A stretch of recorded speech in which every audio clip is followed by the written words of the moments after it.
parks. Such a wonderful part of childhood and such an excellent tool in parenthood.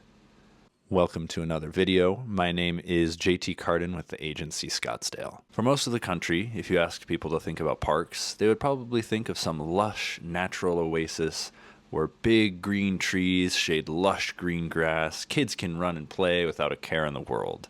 For most of the country, that is a great representation. If you're moving to Arizona, you may be a little nervous because our nature looks a little something like this. Not exactly park material. The good news is, having lived here my entire life and gone to my fair share of parks, I can guarantee you that you have nothing to worry about. This is a list of 5 of my favorite parks in the valley that are great for little kids, big kids, and adults all the same, with tons of amenities and great opportunities to meet other people and experience your community. Whether you're moving here for the first time or looking for something to switch up the routine, I think you'll enjoy this list.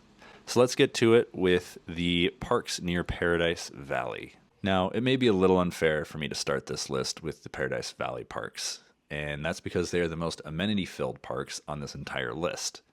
I should also say these parks aren't in Paradise Valley proper, but they're right off of the eastern boundary, just over in Scottsdale. To start off, we're going to talk about Chaparral Park. Now, Chaparral Park has so many amenities and is great for kids, seriously, of all ages, even adults. From the parking lot in your car, you can immediately see huge grassy fields that are used for soccer games and soccer practice. You can use them as well. There are also 6 or 8 baseball fields that you can access if you want. And you can see Chaparral Pool. It's a great pool. They've got nice locker rooms, they've got lap swimming, and they've got a beach entry for kids to play in a shallow area. Really fun, really great, a nice way to spend a warm afternoon if you need to get your kids out of the house. Right off of the parking lot, you've got 2 sand volleyball courts, several pavilions, a basketball court. You've got this awesome water feature, basically a lake, that is stocked with everything from bass to trout to catfish, and you can catch and keep them, though I don't recommend keeping them.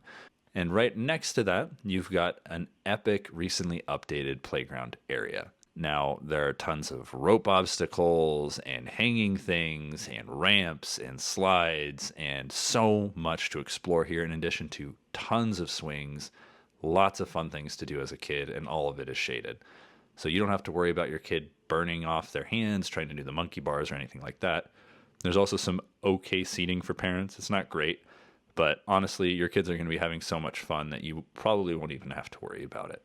Seriously, this park is amazing. It featured very heavily in my later childhood when I was able to go there with friends and hang out, play volleyball, walk around, do longboarding around the lake, whatever. The other upside of this park is that it's connected to several other parks and is part of the Scottsdale Greenbelt, which means you have miles and miles of paved, nicely maintained pathways that you can run on, bike on, longboard on, do whatever, giving you hours of exercise and family time if you so desire. The second park in the Paradise Valley area that I wanted to go over is called the McCormick-Stillman Railroad Park, or more often, just the Railroad Park. This thing is huge and epic and also full of amenities and featured heavily in my childhood. And they also recently redid quite a good chunk of this park, to the point that when I walked in to film it, I almost didn't know where to go. Right off the bat, you've got one of their new features called the Roundhouse, which is an air-conditioned indoor playground area, which is super cool. I didn't go in there because there was a bunch of kids playing in there, and I didn't really want to film random kids. But my understanding is it's a giant train-shaped jungle gym that kids can just go nuts on, which sounds amazing. Right behind that, they have a new 5,000 square foot splash pad. Also a bunch of kids playing in this spot, so I didn't want to film too heavily.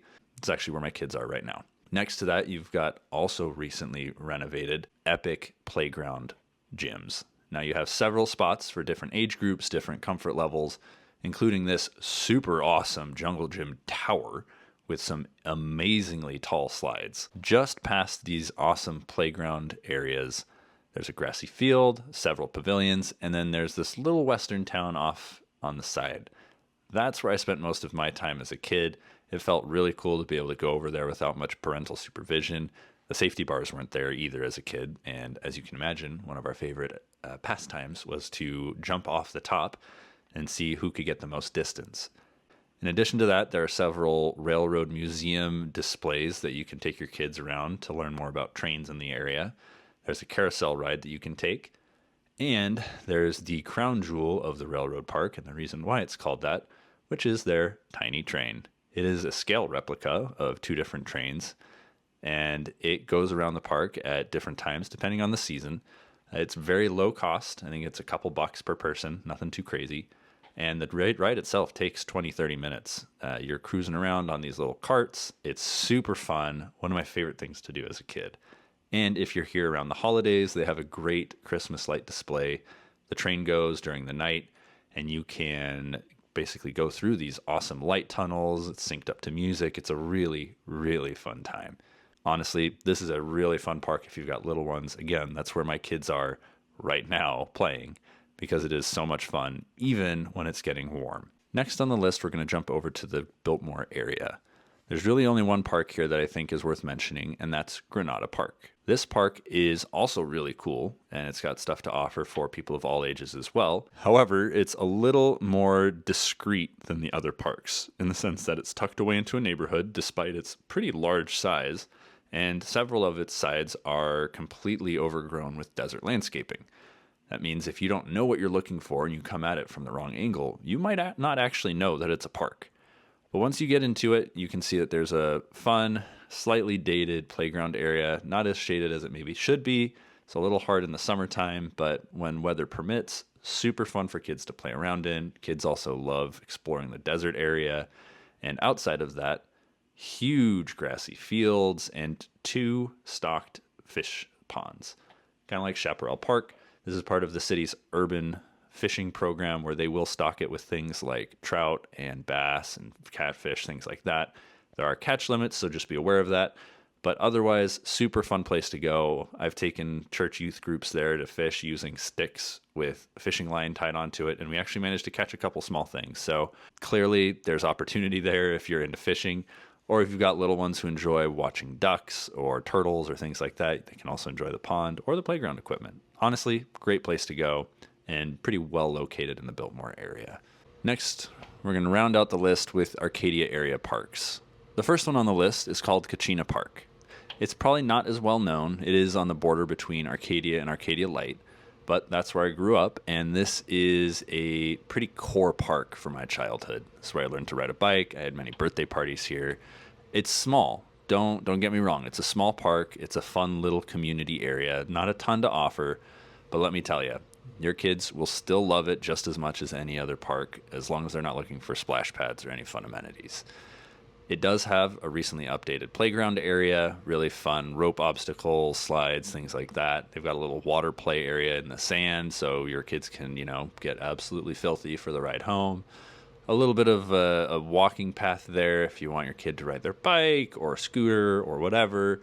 And more than anything, it's got just enough grass area for people to let their dogs run around, for kids to go have fun playing tag or chase or whatever they want to do, and just enough space to explore, but still be within eyes reach of their parents.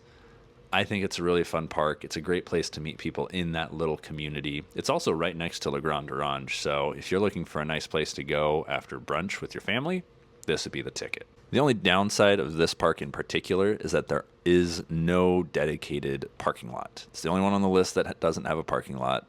Rounding out our list of top parks in the valley, we have Arcadia Park. It's located off of 56th Street and Indian School, very centrally located if you're in the Arcadia area, and right next to Ingleside Middle School. This place does have some pretty awesome, huge grassy fields. They're often used for football and soccer practices on the weekends or weeknights. There are oftentimes parties at the pavilions here. You've got a pretty sweet playground area, nicely shaded, lots of sand to play around in. It's just a fun spot.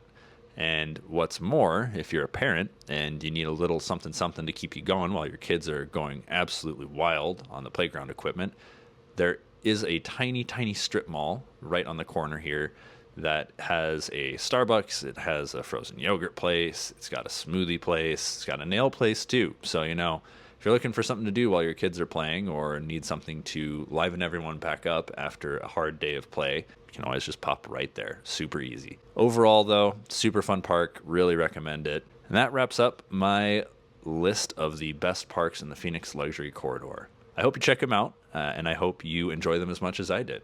With that, I also hope you like, subscribe, and check out my website for more information on what the local real estate market is doing.